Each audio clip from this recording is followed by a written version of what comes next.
दोस्तों, आज एक भाई का कमेंट्स आया था कि भगत जी, ब्रह्म राक्षस कितने ताकतवर होते हैं, ये क्या क्या करने में सक्षम होते हैं, तंत्र के क्षेत्र में इनका इतना महत्व क्यों है।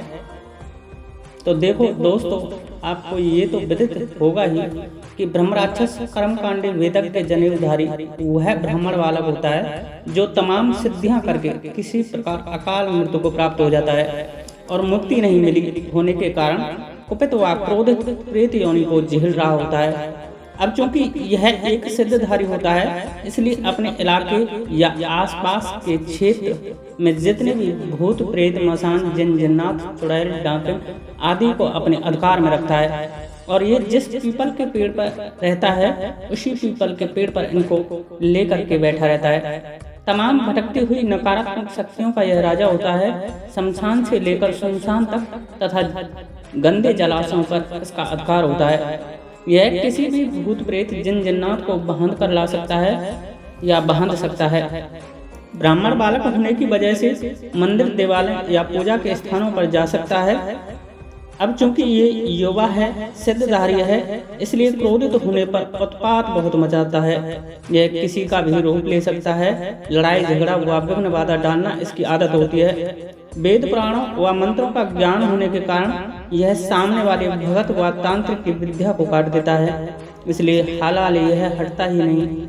यह वीर बजरंगबली से जरूर डरता है, लेकिन उनके मंत्रों से हटता बड़ी मुश्किल से है, क्योंकि साधक को यह पथ भ्रष्ट कर देता है और माता काली व भगवान भोलेनाथ का गढ़ होने के कारण उनको मना देता है। अब यदि कोई साधक माता काली व किसी भी माता का उपासक है और मजा हुआ खिलाड़ी है, तब तो यह बंध जाता है। या भगवान भैरव का साधक है, अघोरी औघड़ व 10 महाविद्याओं में से किसी भी महाविद्या को करने वाला साधक है, वो इसको बंधित कर देता है। परंतु यदि किसी छोटे मोटे भगत ने यदि इसके साथ छेड़खानी खा दी और यह कहीं उससे ज्यादा सिद्धियां लेकर बैठा है, तो फिर उस साधक की खैर नहीं, क्योंकि इसको सबसे ज्यादा चिड़ी ही छेड़खानी से होती है। वह इसलिए कि यह एक ब्राह्मण है और ब्राह्मण अपने जीवन में सबसे ज्यादा सम्मान का भूखा होता है, यश का भूखा होता है, ना कि धन दौलत का। यही आदत इसकी मृत्यु के बाद की भी होती है। इसलिए इसका यदि कोई अपमान करता है तो यह बर्दाश्त नहीं कर पाता। इसलिए दोस्तों, कभी कभी किसी पर भूत प्रेत का साया हो तो उसको गाली गलौज नहीं करनी चाहिए, बल्कि हो सके इनसे प्रेम स्नेह से पूछना चाहिए, क्योंकि कोई किसी को बेवजह परेशान नहीं करना चाहता, बल्कि हर व्यक्ति अपने स्वार्थ के लिए ही डोलता है। वैसे ही इन भूत प्रेतों का भी एक स्वार्थ होता है कि इनको इस प्रेत पीड़ा से कोई मुक्ति दिला दे। दूसरा सवाल था भाई का कि तंत्र के क्षेत्र में इनका इतना महत्व क्यों है।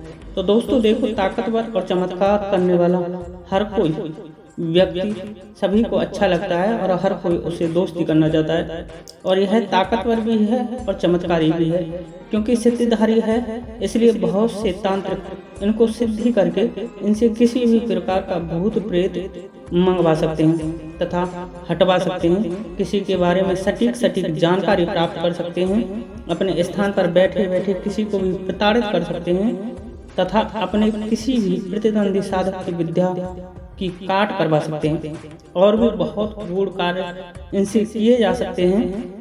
आज के लिए इतना ही। यदि वीडियो अच्छी लगी हो तो लाइक करें, शेयर करें तथा चैनल को सब्सक्राइब करें। जय श्री कृष्ण, जय श्री राधे, जय माता की, जय गद्दी के सेवादार की।